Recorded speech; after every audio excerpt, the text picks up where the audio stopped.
In this video, we solve problem 11.4.025 from the Larson and Edwards Calculus Early Transcendental Functions text, 7th edition.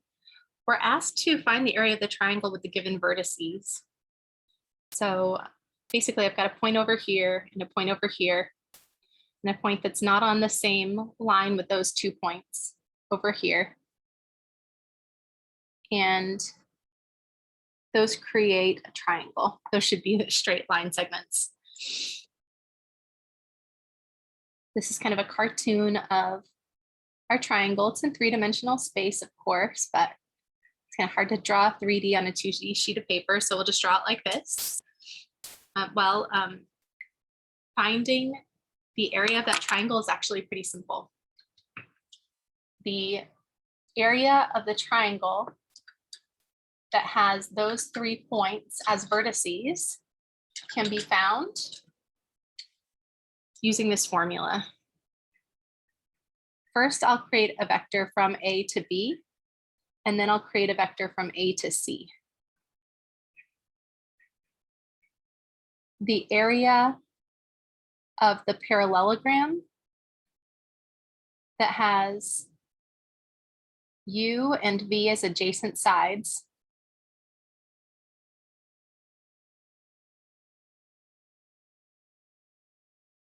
is the magnitude of the cross product of U and V. So if I want the area of the triangle, I just take half of that.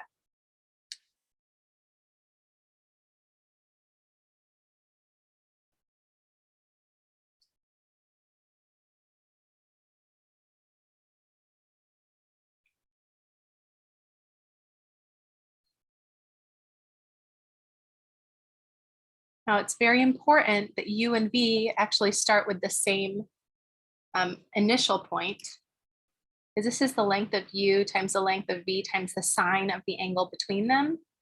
So I'm assuming that U goes this way and V goes this way, and that is that angle. Because of that convention right there, we need U and V to start at the same location. Actually, pretty simple. All we're going to do is let U be the vector from A to B, let V be the vector from A to C, and then we'll take the cross product, we'll find the magnitude of that cross product, and then we'll take half of that magnitude, and we'll call that the area of the triangle. So first, I'll let U be the vector from A to B. We'll take the coordinates of B, and we'll subtract the coordinates of A, which are just 0, 0, and 0. And so that's our vector U. And then to find the vector V, we'll start here and go here. Take the coordinates of C and subtract the coordinates of A, which does nothing. So we're subtracting 0 from all those guys. And then we'll just find the cross product of U and V. Remember, we put I hat, J hat, and K hat in that first row in our determinant form for the cross product. And then we put the components of U in this row and the components of V in the last row.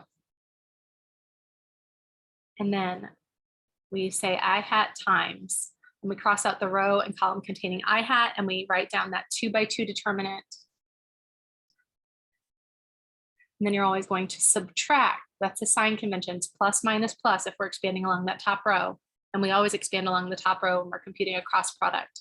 Say minus J hat times, cross out the row and column containing J hat, and you'll have 3, 7 in the top row, and then negative 7 and 0 in the bottom one. And we'll add K hat times, cross out that row and that column. We'll have 3, 0 in the top row for our 2 by 2 determinant, and 7 and 6, negative 7 and 6 in the bottom row. And then we just evaluate these cross products, or excuse me, not cross products, these 2 by 2 determinants. This is 0 minus 6 times 7, which is 42, times I hat, plus negative 1 times 0, minus a negative 49. So that means we're adding 49 there. Times J hat plus 3 times 16, which is 18 minus 0 times k hat. So we've got this vector here. And that is our u cross v. And if we want the magnitude of that, we'll just take the components and square them and add them and take the square root.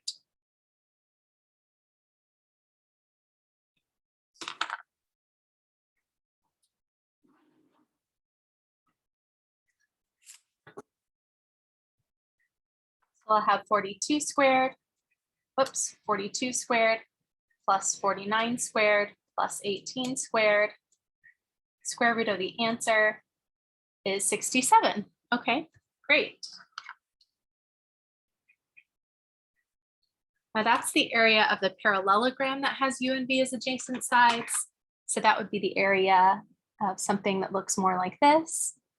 That'd be the area of the whole thing. If I want the area of this triangle, I just take half of that.